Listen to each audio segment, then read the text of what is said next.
Are bad people good for the hobby? No, it sounds crazy, right? But I'm serious. Are bad people, people who are bad, they're not evil, they're just bad. They're doing stuff for selfish greed, or they're doing things that are in wrong, they're scamming people, they're cutting corners, they're cheating the system. Bad people, are they good for the hobby? Do they make the hobby better? Are they kind of like a virus the hobby fights off or maybe coexists with? I don't know. Here, let me give you an example. One of the, I think, one of the challenges of the hobby that I've seen it evolve is this trust level, collector versus, manufacturer, and what do we trust? And um, we've come to a point where new members of the hobby might believe that they should trust a shiny card with a number on it printed by a manufacturer more than they should trust an autograph or a piece of cloth or a cut signature or a piece of shoe, right? A shoelace. As a collector, I think that's bad that we're thinking that way. But again, if you're a hobbyist, if the hobby believes that, and more people embrace that, and more people come in and start chasing these manufactured scarce garbage, as I think of it, but maybe it's not garbage, maybe I'm wrong. If more people chase that and they don't want relics because it wasn't in an actual game worn by the player, but they don't want it anymore, and they don't want autos because they don't want autos. I don't understand why, but they don't want them. Are they good for the hobby? I'm going to give you some examples.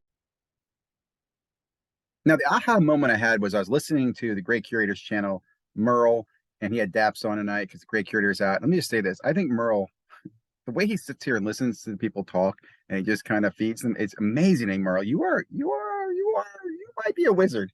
Listen to this. Tonight, Dappz says something to me that just kind of blew my mind. He's talking about a refractor. I think it's numbered to 10. It's Star Wars. Let me give you the basics here. This is what I love. A refractor that's numbered to 10 sold in a PSA 9 for $2,500. Okay, that's a sale that was on eBay. Now, we're not going to talk about legitimacy of it. Is it legit or whatever? But that's not important. One person went out and spent $2,500 on a PSA 9, a card apparently numbered to 10. I think they're numbered to 10. So, therefore, logically, according to Dappz, and I use the word logically probably inappropriately, but he says a PSA 10 is 3x that. So a PSA 10 should be $7,500. Who am I to argue? I mean, this man's Dappz. He's got 36,000 followers, and he's been in the card business for a long time, and he knows Star Wars really, really well. So that's $7,500 for a card numbered to 10. So therefore, the one of one, the PSA 10 of that same refractor, because there's only one of them, should have a 10x multiplier. So therefore, because that PSA 9 sold for $2,500, his one of ones for 75,000 bucks. I love it. God, you cannot make this stuff up. But is he wrong? I understand how he does this. And I understand if you don't know sports cards and you listen to him, you're like, maybe he's right, guys. I think I should probably buy that refractor. Well, maybe I should get the one for 7,500. Maybe I should get two of those. I just, am I being hard on him? Is he right? Is he making, because if people believe that logic, if they believe every PSA 9, well, its PSA 10 counterpart is 3x, and the one refractor is 10x. Well, man, this investment game's solved, right? I mean, it's solved. It's another comment I want to make real quickly here in this video. Two things. He makes a comment that him and David and Adams collaborated on putting bounties on two cards. That really shocks me. David Adams, if you're collaborating with Dappz, oh my God, this is what I'm saying. Dappz collaborates with Fanatics. He's on that dude's, I forget the CEO, I'm talking about. He's on his TikTok account, and he's got David Adams collaborating him on bounties for Star Wars. And he's given this information telling you the valuation of cards. Let me get to the bad person part. Why is he a bad person? Well, let me go here. Oh, I should take this down here. There's my boy Dappz. This is him a few years ago on a channel 2 years ago. Evil Hero. His third question, I'm just going to let you read the text here. Would you sleep with me tonight?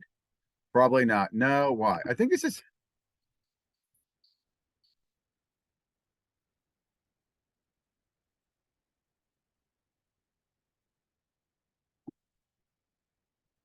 I don't know what to tell you, man.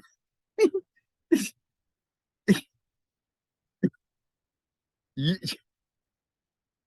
David Adams, man, do you not have any girls in the hobby that you want to support? I mean, women are the hobby. How are you even associated with? Like, I put like a, I don't know, what's it called, blockade. I would not want to have anything to do with this guy. Look at the way he treats this woman. Now, look, this is him 2 years ago. So maybe I'm jumping the gun. He's not a bad person anymore. He's a good person. He's a really good person. Because here he is again in Dappz Sports. This is just 1 day ago. This is one of the other videos that I'll just say, guys. This again solves another question. Do you need to take a data tool to a show to comp a card, or you just take two beautiful women with you? Just to give you some backdrop, and I'll leave a link below. In this video, Dappz has his Dappz girls, and he tells them that he'll give them each $100 each if they can sell a card that recently sold on eBay, I think for 150 bucks or 250 bucks. If they can sell it for more than it sold on eBay. Think about that. If you can basically oversell a customer here at the Dallas Card Show, I'm going to reward each of you with $100. Now, I know you can't hear what's going on.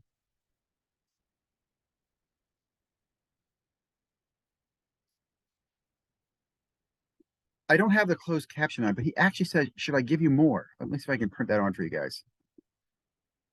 Yeah, should I give you more? No, no, no, no, no.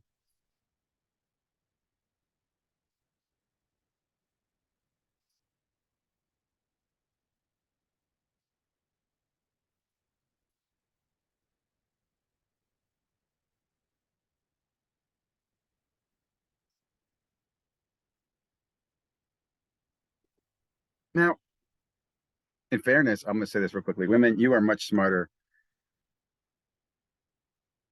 I'll just leave it at that. Okay. I'll just leave it at that. I'm not even going to go there, but bad man. Dappz, bad man. Good for hobby. I don't know. I don't know. I don't know. But let me give you some other supporting evidence for this. Let me go here. Let me go here. Right. If you go to Sports Card Radio, you search on Ken Golden, you can hear all about Ken Golden. Ken Golden's probably biggest travesty or as offense against the hobby that I would say I still think he's a bad person for is probably how he sold a bunch of redemptions in the 1990s in a company that went bankrupt, and he kept all that money and screwed a bunch of collectors. Like, I think if I did that once, I probably would not come back to the same place I robbed a bunch of people. I'd probably not come back. You know what I'm saying? And maybe rob's not the right word, but doesn't that feel a little wrong? Like in the drug game, you definitely could not come back. You couldn't like do that in the drug game, right? You couldn't do that in the mafia, but you can in sports cards because it's good for the hobby. See, bad people, good for bad people, good for the hobby. PP loans, PPP loans, are they bad? I don't know. I'm not gonna. You know where I stand on this personally. If the government says he's bad, then he's bad. But until they say he's bad, he's not bad. Okay, but good for hobby. You see where I'm going with this, right? Let's take a look at another one. Oh, where is the other one? Here we go. Again, using Sports Card Radio as a resource for this. If you haven't followed this, one of the biggest scams, again, pre-COVID, I think it's 16, 17, maybe it was even earlier, was this Heroes of Sports repack product. Now, I'll be honest, I do not like repacks. They're to me the number one tool used for scammers to get rid of stolen, trimmed, altered fake cards. If you're participating in a repack, you're either a fool or you're in on the take. That's how I feel about it. Just don't do repacks. I can't stand them. This repack talks about this guy named Will Jamet, another guy named Jesse Craig, who's talked about in this as well. And there's evidence here that talks about his involvement doing bad things, bad. Now, when confronted about it, Jesse Craig is now part of PWCC. See what I'm saying? Like, he's part of PWCC. He's on the Lucas Tigers and Braun show all the time. Lucas Tigers and Braun. I like Lucas Tigers and Braun. I listen to them all the time. So here's where I'm kind of getting with it. It seems to me like if you hang around the hobby long enough, you can do any crime you want to. We're going to forget about it. We're not going to forgive you. We're just going to forget about it. And you can go on and grow in the hobby. Like, hobby grows with you. Like, there's a lot of supporters who love Ken Golden, who love PWCC, who probably love, and I've heard them, who love the great curator and Dappz. Now, there's not 36,000 followers who like Dappz.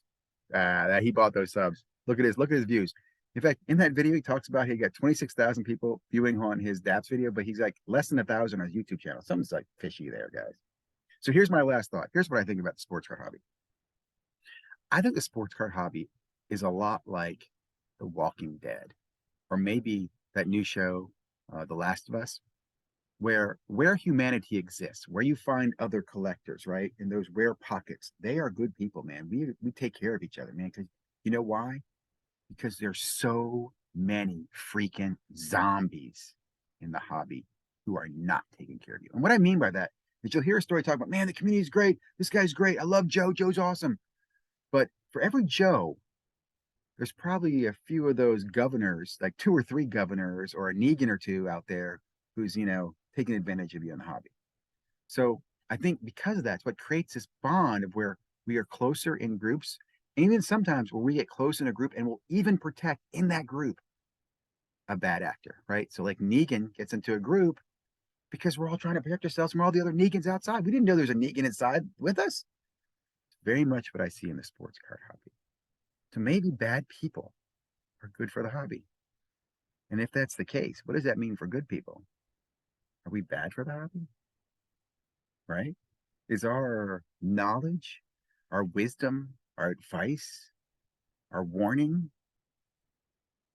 hindering growth? I'll leave it to you guys. Like, comment, subscribe. Love to hear your feedback. Thank you guys for all the support, positive and negative. I really do appreciate it. Hey, always trying to get a conversation going.